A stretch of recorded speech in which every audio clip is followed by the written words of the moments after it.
Welcome in to the Off-Brand Avalanche podcast, post Game 5 against the Dallas Stars. And the Avalanche were able to get it done today.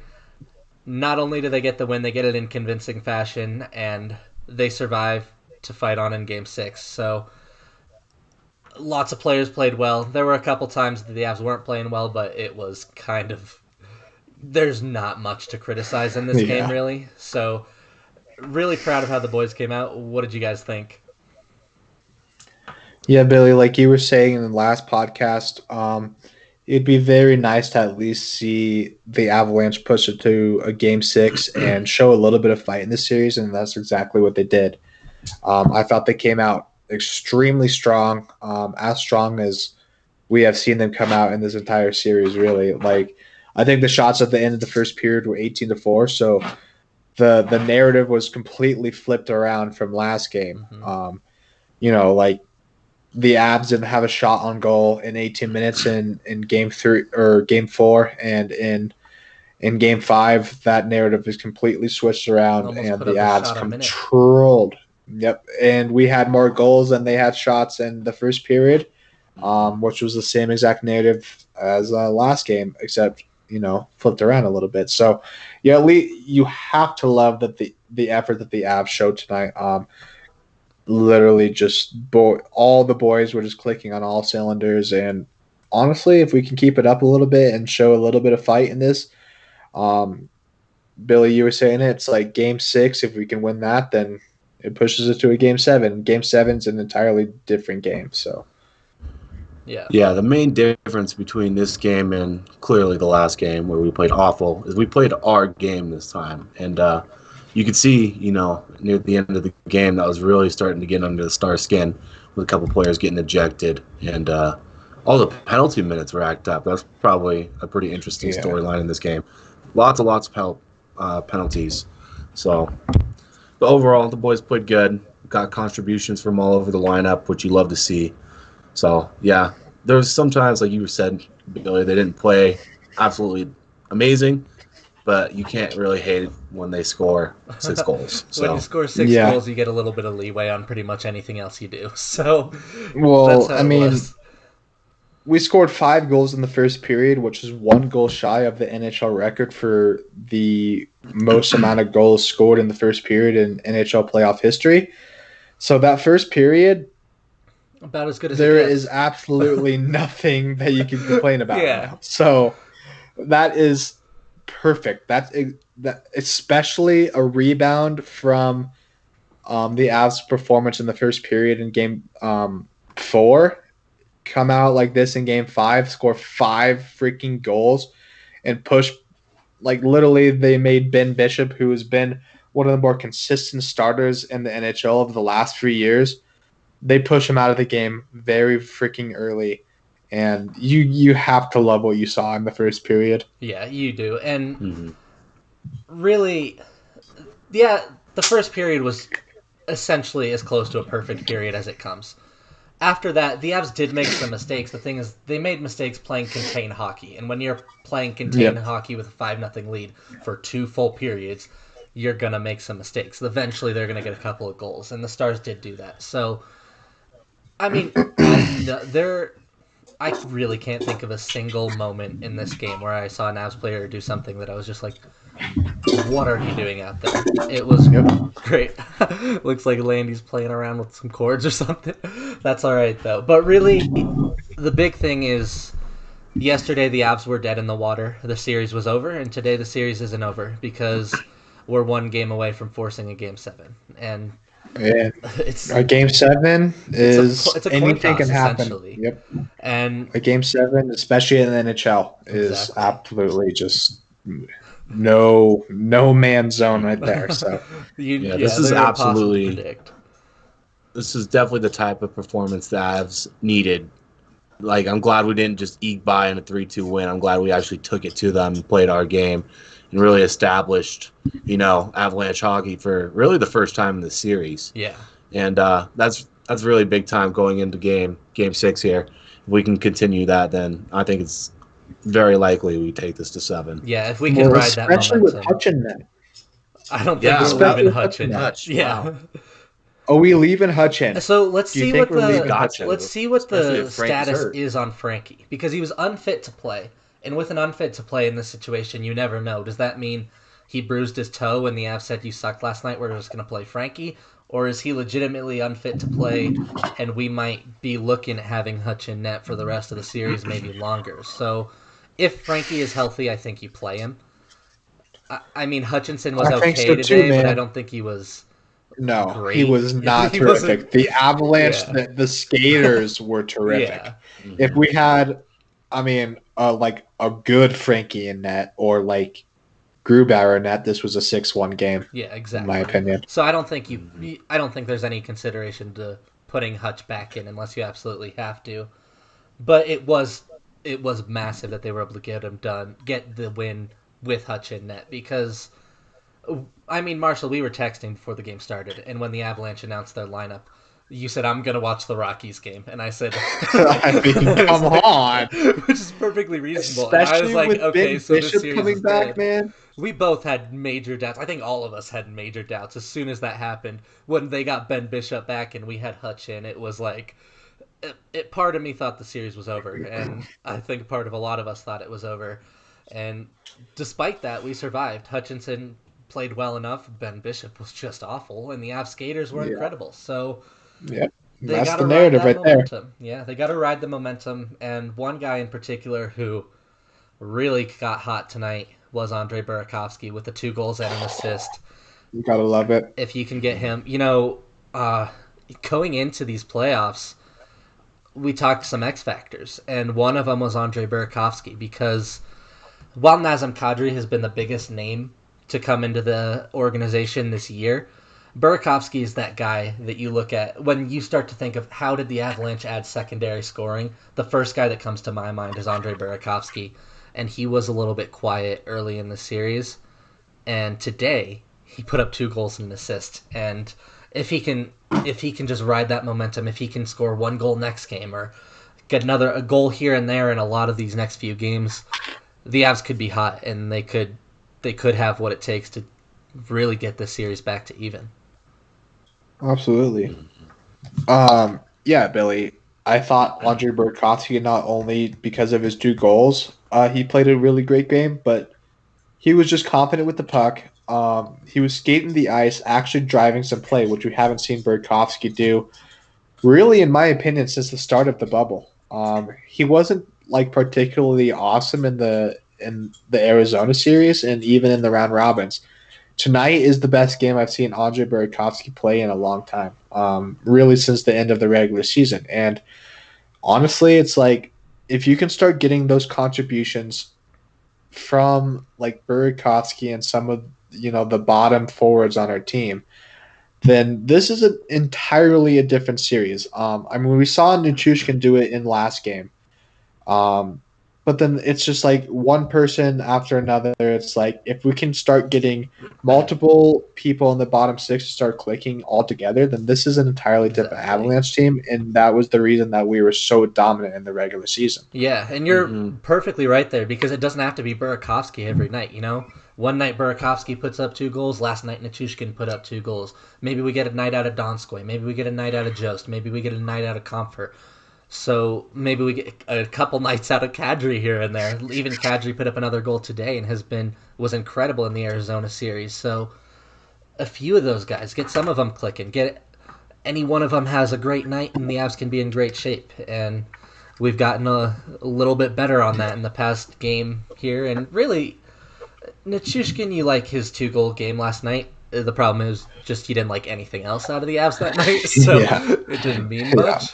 But you do love yeah. that. Another guy that I know I've talked about before, and I keep talking about because he's quickly becoming one of my favorite guys on the team, is Logan O'Connor.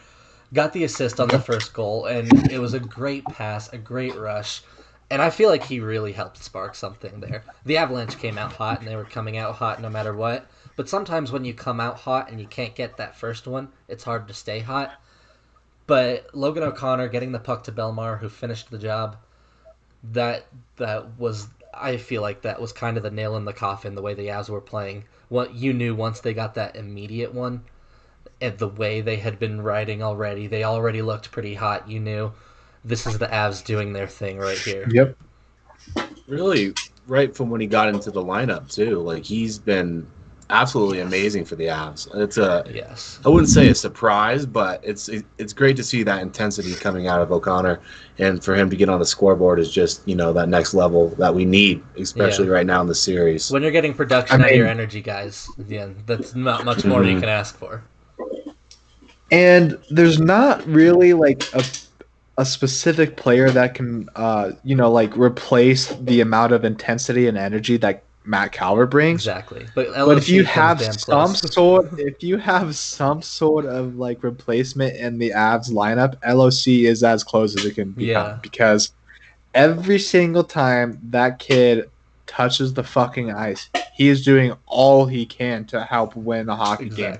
And he has been one of the bright spots in the last couple of games, which is absolutely terrific. He has helped bring some life to that fourth line, because we were talking about it in the round robin and in the first round series against Arizona. The fourth line was absolutely terrific. But then guess what happens once that spark guy on that line, Matt Calvert, goes out, then that fourth line starts to disappear. But LOC now has brought some of that spark back, and all of a sudden, here, Edward Belmar, Pebbles, honestly, one of the best games I've seen him play in the playoffs too. Yeah. I thought Pebbles was absolutely terrific tonight, and I thought Nieto was not far behind him. When you had LOC has been that glue piece that we lost with Calvert. The games that fourth line played with Nieto, Belmar, and Nemesnikov on the fourth line, they didn't look good. But as soon as we flipped that switch and we put LOC in, it was so much better, and that was big. Like you said, Pierre-Edouard Bellemare probably had one of his better games. He scored his first career playoff goal on a goalie. Because in the last game with the empty netter, that was his first playoff goal. This is his first one to actually beat a goalie. So that's I don't know, which one are you more proud of if you're him? But I'd take the goalie one. It's not only the goal tonight, though. I thought Pebbles was all over the ice. Yeah. I thought he was driving a bunch of play, especially on the fourth line. I thought Nieto played a terrific game, especially just like driving play on that fourth line.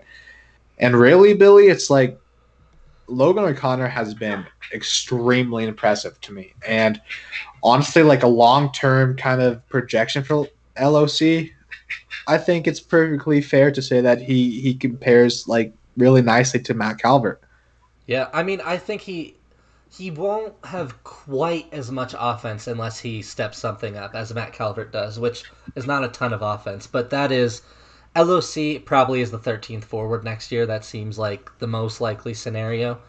Down the line, that's a guy that you can reliably plug in on a fourth line for, I mean, as many years as he wants to be here. Eventually, someone's going to give him more money, probably, but there's no question that's a guy that has an NHL job for at least through his prime. Mm-hmm. I mean, I've said it. There's a reason that he was a captain on DU, who is not just like some Bush League NCAA team. DU is a very reputable organization, especially in the NCAA. Yeah. And just the fact that he was a captain for them speaks volumes. And, like he's going from DU to Colorado Avalanche, just straight down the road. He's bringing some of that leadership capability that he showed at DU. So you absolutely love to see what LOC is bringing, and especially just the way that he's making that fourth line click is a real big difference. Mm-hmm. Yeah, it's huge. So the fourth line was great. Really all the lines were great in this one. The defense was great too. There isn't really anyone that you can pick apart in this game. This podcast just feels a little bit like part victory lap, part all right, let's see what they do next game, because that's really where we are right now. Is as great as this game is, you're still in a hole because we dug ourselves pretty deep into that hole. We got to come out on I guess it's Thursday, or is it Wednesday? I don't know what today is. In 2 days, whatever day that is, we got to come out and Game 6. I said this starting with Game 3. Every game from here on out is the most important game of the season. And that holds true, because Game 6, again, if you if you win, you force Game 7. If you lose, you go home. So it's a must-win, and the way that the Avs won today gives me confidence that they will come out and at least give themselves a chance to win. Yep. Mm-hmm. And we have yet to see an overtime game in this series, which is a little bit surprising because in playoff series you consistently see overtime games once or twice a series at least. It's been so blowouts both I'm kind of ways and just projecting some somewhat close but not all that close games. Right. Yeah, this game has been like one of the highest scoring series of the playoffs so surprising. far. Series is, yeah. Yeah, it is a little bit surprising. I mean, especially because of the fact that the Stars are doing most of the scoring to this point. Right. Yeah, that's the surprising part. You'd think if it was a high scoring series that would benefit the Avalanche, and I still think it does. But it's interesting to see the Stars, absolutely take control of their scoring game. I have a couple questions here. First of all, what do you guys think about the decision from the Stars aspect to start Ben Bishop in this game? I would have done it. I mean, Hudobin has been better than Francouz, but Hudobin hasn't been good in this series. I mean, he's let in quite a few goals. He's made some saves, but he hasn't been good. I guess it would have had to. You have to see what he looked like in the morning skate today, right? So it's hard to say because we didn't see what he looked like in practices. So I don't know, but just based on history, I think I would have probably gone with Ben Bishop. I'm gonna have to disagree there. For one, because I can never Rick Tonis. Rick Tocchet. No, it's Rick Bowness. Rick Bowness. On the Arizona series a little. he came out and said this morning in the press conference that Ben Bishop was still unfit to play. And also Anton Khudobin has gotten your team to a 3-1 series lead, which is a grip hold and an absolute stranglehold on the series.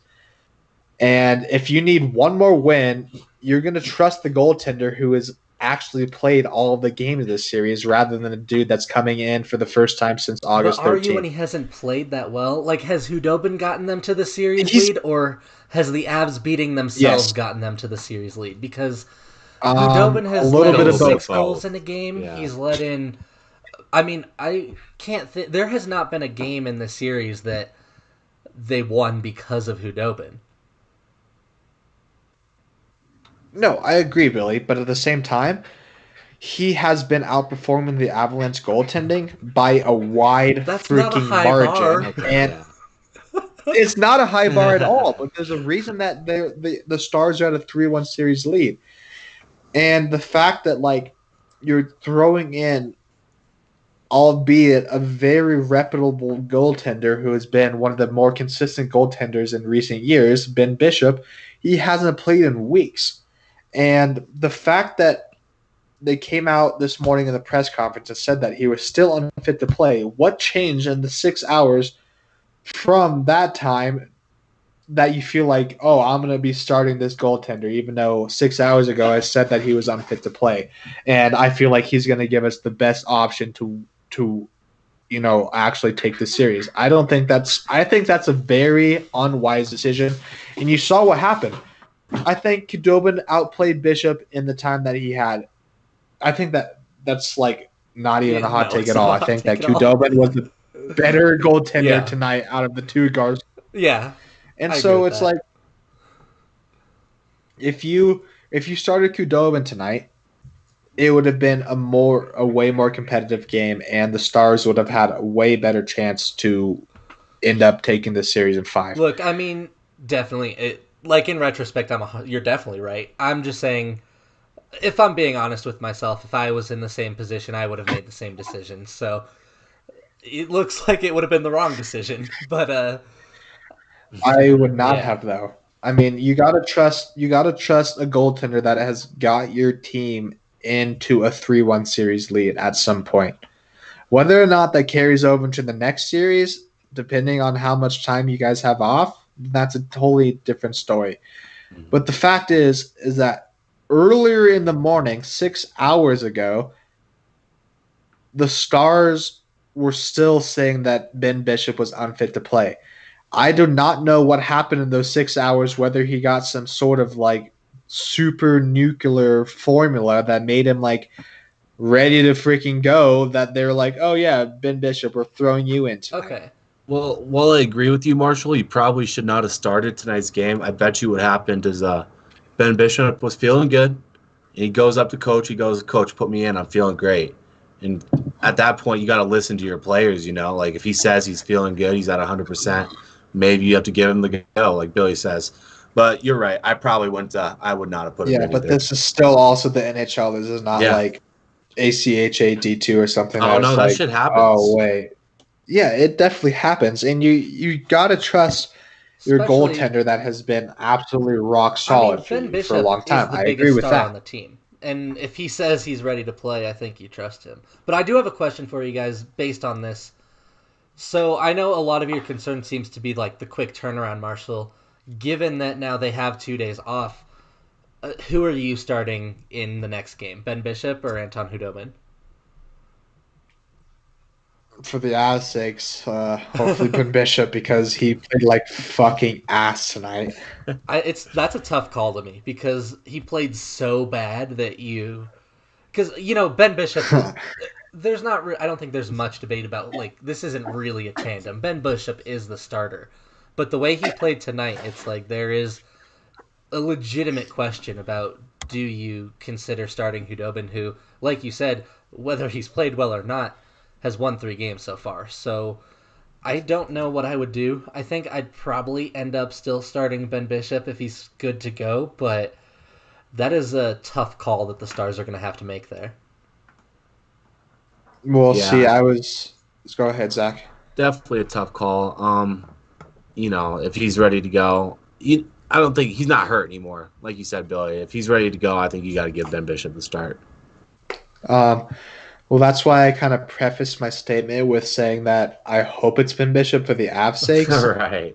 I think if it was the Stars' decision to make, and if I was leading their team, you'd have to go with Khudobin, dude. I mean, you've seen he brought you guys to a 3-1 series lead, and not the only reason that you guys lost this game, but a main reason that the Stars lost Game 5 is because of Ben Bishop's play, especially specifically in the first period. So, if I were the Stars, the wise decision would be to start. See, I don't know because, look, at the end of the day, yes, he has gotten you up 3-1, but he hasn't played well to do it. He has played all right in some games and awful in others, and has gotten lucky that the Avs goalies have been even more awful.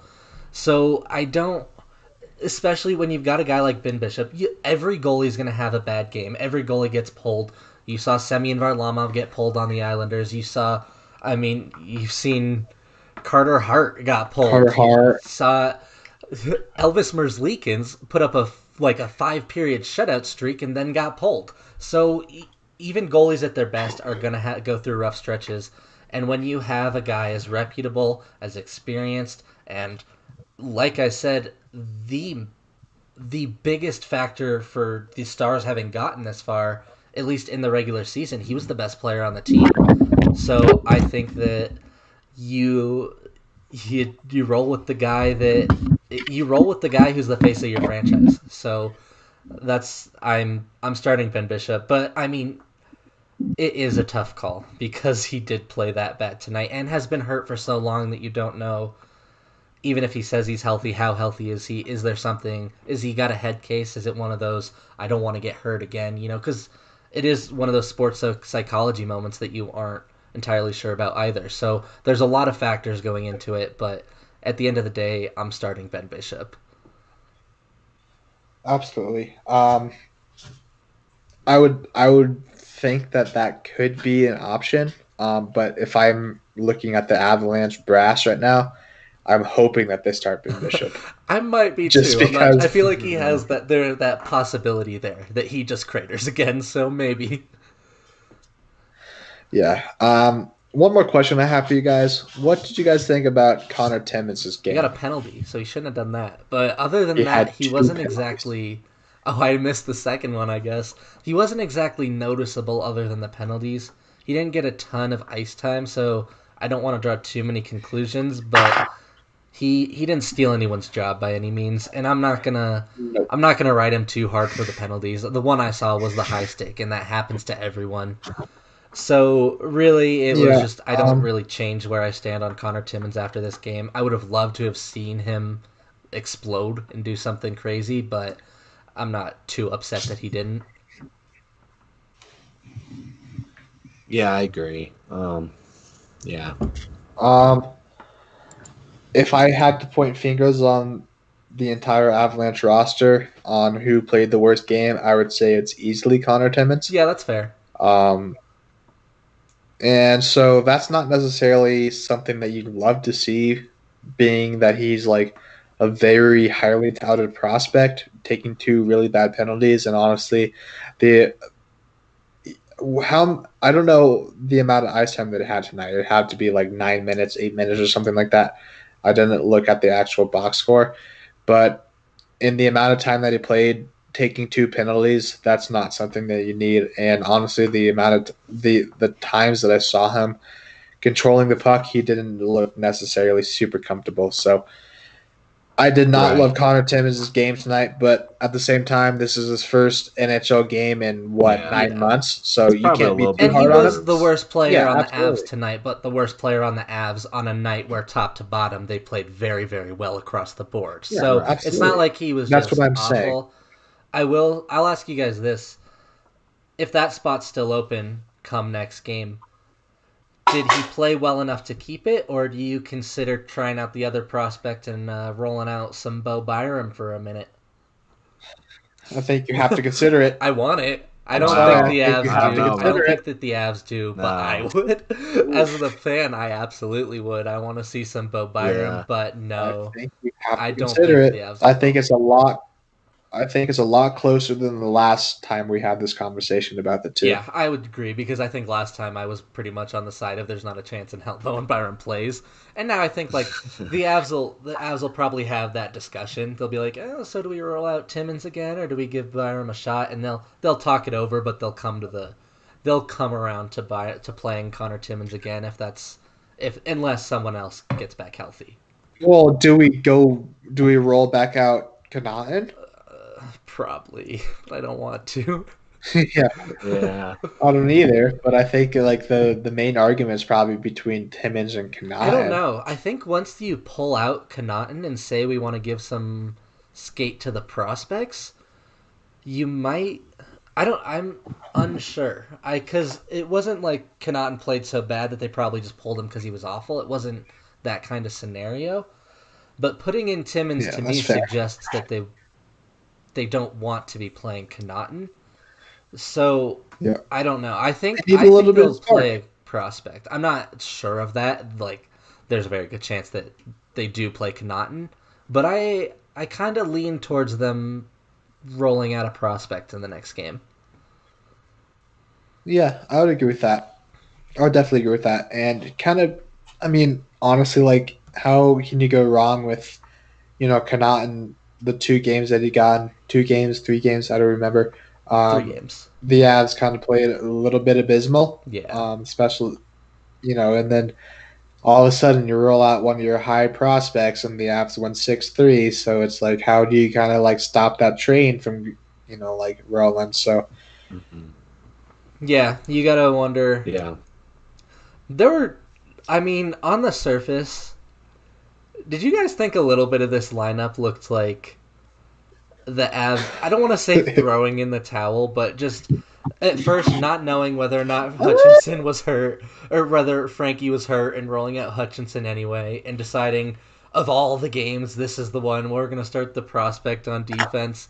I don't think that it was actually anything like that. I think they made those decisions to start some kind of spark or because they thought it was best for their team. yes. But on the surface, Hmm. Yep. didn't it some like a little bit look like that?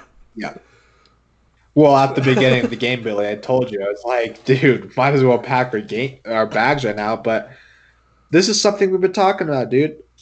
We haven't been giving enough credit to Jared Bednar right Yeah. now. Jared Bednar, not only with his lineup decisions at the beginning of the game, but you had probably a dozen different line combinations throughout the game. I mean, you had McKinnon running out there with freaking like I don't know the actual combinations here, but like you had McKinnon running out there with like third liners, fourth liners. Bednar was just like, okay, you're buzzing. Let's get Yeah, you and he out is there. so good at And those. that's Those awesome. in-game adjustments, he's very, very good at. And sometimes it works, sometimes it doesn't. But Bednar is not. You'll see coaches around the NHL do this all the time. Once they've got their lines going in, they roll those out, and if they stop working, they continue to roll them out. Bednar will not do that. Bednar is constantly changing his lines. You can have a different line each period. You can have a different line every shift if you're McKinnon sometimes. So, and credit to Bednar, he's gonna try something till it works. And that's awesome. And honestly, I think we're not giving enough credit to Bednar right now because really in the first period, that was Bednar's period because dude, I don't think we saw the same line combinations like 3 times in the first period. I think Bednar in that first period rolled out like a dozen different line combos, but it was working. It was working. And that's what Bednar is not afraid to do. And that's a reason that in the future, Bednar is a Jack Adams Award front runner, probably starting next season. And the reason that anyone that thinks that Jared Bednar should be fired after this season is a fucking It's joke. funny. You'll always get those, Yeah. especially because Bednar's not a massive name. This is his first landing spot on the coaching carousel, so he's not that well known. But anyone who's been paying attention knows that this guy has established himself as at least in the top half of the league as far as coaching goes. Probably significantly yeah. better than that. But you'll still find fans all over Twitter who like fire Bednar every time the Avs have a bad game, Yeah. despite Like, come despite the on. fact that this guy has coached a team in the god awful year, and since then has made the playoffs every season. This year, had the season finished, there's a strong case to be made that they would have won the West, the first seed in the West outright, and he has coached them deep into at least into the second round twice in 4 years as a head coach, and there's a chance he even goes further. So this is this is a head coach that when you have him, you hang on to him for as long as you can. Yes, and no one likes to bring up the fact that in his first season as an Avalanche head coach, he was thrown into the fire very, very, very late into the offseason. It was like very late August when Patrick Waugh was just like, oh, fuck the Avalanche here. I'm going to fucking quit right here. Exactly. Which is absolute horseshit. And so Sakic was, like tasked to bring in a head coach with not a whole lot of experience because that market's a little bit saturated. But then you look at the rest of the market there. Jared Bednar had won an ECHL championship and an ACHL championship. So this fucking head coach knows how to win. And with that first season aside, he was still getting to know like the rest of his players. That's fine, dude. 48 points. That's abysmal season. The following 3 years after that, made the playoffs. Exactly. One of my favorite stats in all of hockey right now is that Jared Bednar is one of like, I'm not sure exactly how high up the list he is now. I know he's in the top 10. I think he's pushing the top 5 now of the longest tenured head coaches in the league. So, in just 4 years, wow. That's just for reference of how unstable that position is, and having Bednar kind of locking it down. And really, I don't see him going anywhere in the foreseeable future either. So at least for the next couple of years, that's our guy, and a guy that I'm happy to have. Yep, I'm absolutely happy to have. And I've made this argument in the past. I think the turnover on the head coaching position in any of the major 4 sports in America is a little bit, I don't know, ridiculous in my opinion, because it's like out of there. It's like, and a lot of that's probably due to the fans. Yeah. They're like, "Oh, we had a really bad year. Let's rip the head coach out of here." And that's a little bit unfair to me, especially if you're looking at like two of the Denver sports positions right now, Jared Bednar and Mike Malone.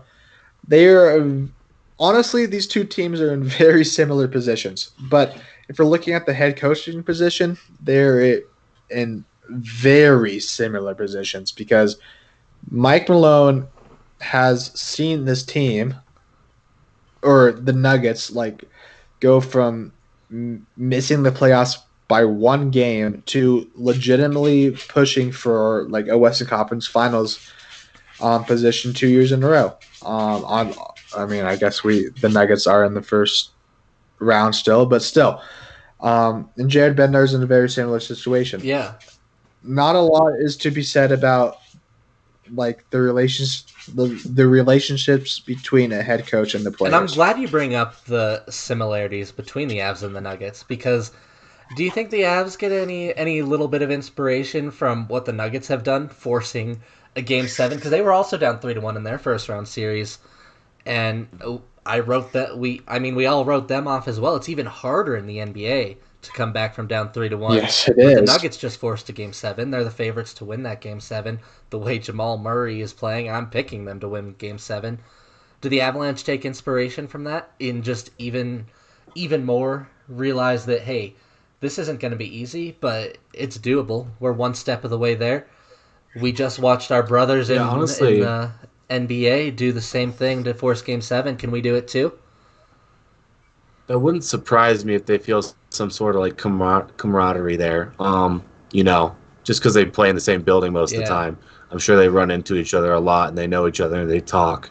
And I'm sure these guys are also like multi-sports fans and they watch basketball. So I'm sure they take a little bit of inspiration out of that, and they, maybe they don't talk about it to each other, but I'm sure there's something there. I think they definitely know what's happening. And I mean, I think if we are drawing similarities between the two, Jamal Murray has actually like drawn this series into like a contending series. So I think there needs to be some sort of individual efforts from the Avalanche to Makar, one of them, one or all. So one or all, and the NHL, it's like it's not necessarily just a one person type of thing. Like it can be in the NBA. Jamal Murray has literally willed this team into a Game 7, but comparing that to an NHL series, if you can get two or three guys like kind of playing that Jamal Murray mode, then this can be a series very fast. I'm glad you brought up Jamal Murray because I want to close out the show talking about him a little bit, but which is, I know, a little odd on Nav's podcast. But are there any last things you guys want to touch on before I go ahead and do that? Not for me. All right. So, I mean, this is just a thing that I've had on my mind a little bit because I really loved the way, just everything that Jamal Murray did yesterday. Talk about a guy having the breakout of his career in the playoffs, in the postseason, 50-point game, 42-point game, 50-point game. He is the reason the Nuggets are still in the playoffs. He's the reason they're alive. And what I liked almost just as much as that is his post-game interview yesterday really impressed me. We talk all the time, especially as hockey fans, about how hockey players are all about we, and basketball players are constantly saying the word I in interviews. They're all about themselves. It's a star-driven league, and it's a very me league sometimes. But Jamal Murray yesterday dropped a 50-point game, forced a Game 7, putting the team on his back, and refused to even talk about himself in the interview. He talked about a cause that he thought mattered. He talked about really trying to put an end to police brutality, and I was really impressed by that. And even, I think it's one of those, even whether you agree with the cause or not, you have to respect a man to do something so incredible, put himself, two 50-point games in a series, put himself on a list with names like Michael Jordan and Allen Iverson, and then to not even talk about it. So to just talk about something he thought to be more important. So I respect the hell out of that. And I just thought, this isn't a basketball podcast, it's an Avalanche podcast, but it's tangentially related as it's a Colorado team. So I wanted to shine a little spotlight on Jamal Murray for really impressing me. But thank you to all our viewers for watching. If you're still in the chat, go ahead and hit that like button. Subscribe to this channel if you haven't already. And check us out on all our other platforms. We're on iTunes, Google Play, Spotify, anywhere you listen to your podcasts. And we'll see you in the next episode.